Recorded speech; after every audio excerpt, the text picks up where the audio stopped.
इस्तेमाल किया जाता है, कैसे इस्तेमाल किया जाता है, किन वोकैबुलरी का इस्तेमाल किया जाता है, सब कुछ आपने आसानी से देखा। तो अगर कोई स्टूडेंट या कोई भी व्यक्ति अगर मेरी ये वीडियो देख रहा है और उसने ABCD से बिल्कुल स्टार्ट किया तो उसको भी अब आइडिया हो गया होगा कि भाई कौन से सेंटेंस इस्तेमाल होते हैं, कौन सी वोकैबुलरी इस्तेमाल होती है, किस तरह से इनको मिला जुला के हम इंग्लिश बोलते हैं। हो गया ना आइडिया।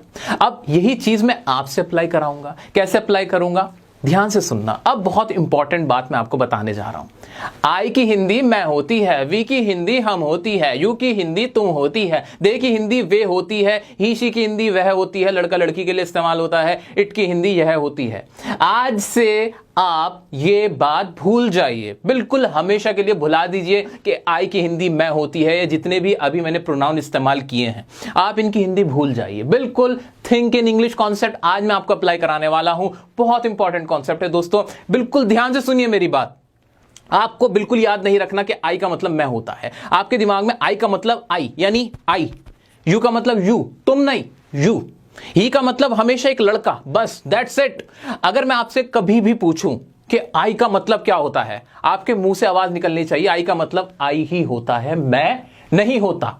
बहुत डिफरेंट कॉन्सेप्ट है ना, बिल्कुल अलग है ना। अभी इसका फर्क महसूस होगा, आपको असर दिखेगा। दोस्तों किस तरह से असर दिखेगा वो भी मैं आपको बताऊंगा, लेकिन याद रखना मैंने आपसे कहा है कि आई का मतलब आई ही होता है। अब मैं भूल जाओ, भुला दो उसे, भुला दो, मैं तुम वह भुला दो। इसकी आपको इंग्लिश तो पता है ना, इन सबकी इंग्लिश हिंदी पता है ना, लेकिन हमें हिंदी भूलनी है। इनकी हिंदी भूल दो, भूल जाओ, भूल जाओ। कभी भी आई माइंड में आए तो आए आए, आई डू, आई थिंक, ऐसा होना चाहिए। ही लड़का, ही, बस दैट्स इट। इतना काम कर लिया। आइए अब आपको एक ऐसे फेज में लेके जा रहा हूं मैं जहां से आपके मुंह पे इंग्लिश आना शुरू होगी।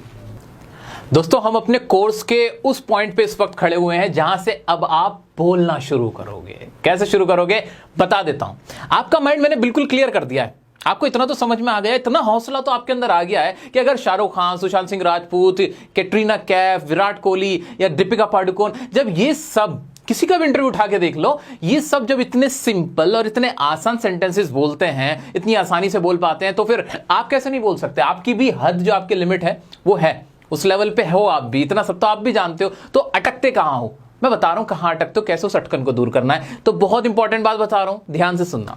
दोस्तों जैसा कि मैंने आपसे कहा ही था कि इंग्लिश स्पीकिंग के लिए आपके पास टेंसेस का एक बेस होना जरूरी है। तो आपने वीडियो देख ली होगी, टेंसेस आपको समझ में आ चुके होंगे, ऐसा मेरा मानना है। आपने बहुत अच्छे से वीडियो देखी होगी, बहुत अच्छे से समझ में आ गया होगा।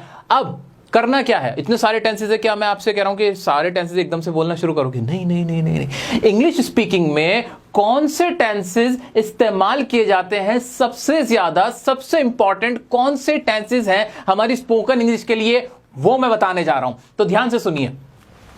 3 टेंसेस हैं जो आपके सबसे इंपॉर्टेंट है, इंग्लिश स्पीकिंग के पर्पस से सबसे ज्यादा इस्तेमाल किए जाते हैं। वो कौन से हैं? पहला है हमारा प्रेजेंट इंडेफिनिट टेंस। इसके बारे में थोड़ा सा डिस्कस भी करूंगा, प्रैक्टिस भी कराऊंगा, डोंट वरी, ठीक है। दूसरा है हमारा प्रेजेंट कंटिन्यूअस टेंस, और तीसरा है हमारा पास्ट इंडेफिनिट टेंस। बस ये 3 टेंसेस जिसने कर लिए ना, जिसने इसको बढ़िया से कर लिया, अच्छे से जिसने इसकी प्रैक्टिस कर ली ना, आई प्रॉमिस वो बंदा, वो व्यक्ति जो भी है ना, वो बढ़िया से बोलना शुरू कर सकता है। कैसे इनकी प्रैक्टिस करनी है वो भी समझा देता हूं, शॉर्ट रिवीजन कराता हूं। प्रेजेंट इंडेफिनिट टेंस में क्या है? कुछ भी नहीं है। आइए देखते हैं। अभी सिचुएशन ये है कि मुझे इंग्लिश बिल्कुल नहीं आती, इंग्लिश बोलना मुझे बिल्कुल नहीं आता। इंग्लिश मैं पढ़ लेता हूं, समझ लेता हूं थोड़ी बहुत, लेकिन बोल नहीं पाता।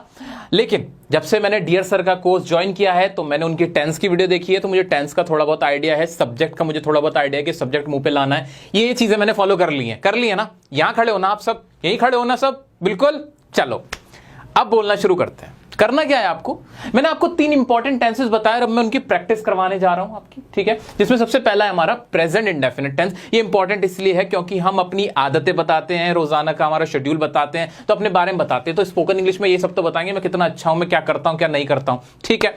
उसका रूल क्या कहता है?